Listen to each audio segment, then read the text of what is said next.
মন্ত্রী মহোদয় বলল ইনকলাব জিন্দাবাদ বলা যাবে না, কিন্তু সাথে সাথে হাসানাত আব্দুল্লাহ একটি লেখা লেখে ইনকলাব জিন্দাবাদ, আর মুহূর্তের মধ্যে সেটি ভাইরাল হয়ে যায়। বর্তমানে ভাইরাল টপিক হচ্ছে ইনকলাব জিন্দাবাদ।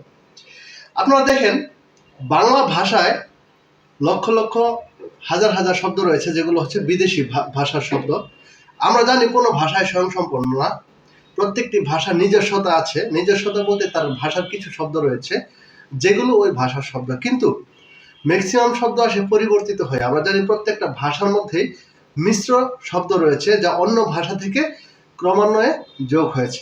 বাংলা ভাষারও তেমন একটি শব্দ হচ্ছে ইনকলাব জিন্দাবাদ, এবং বর্তমানে সবচেয়ে বেশি পরিচিত রাজনৈতিক একটি শব্দ হচ্ছে আপনার ইনকলাব জিন্দাবাদ। সুতরাং ইনকলাব জিন্দাবাদকে কখনোই মুছে ফেলা যাবে না বাঙালির হৃদয় থেকে, কারণ বর্তমানে ভাইরাল টপিকে আছে ইনকলাব জিন্দাবাদ।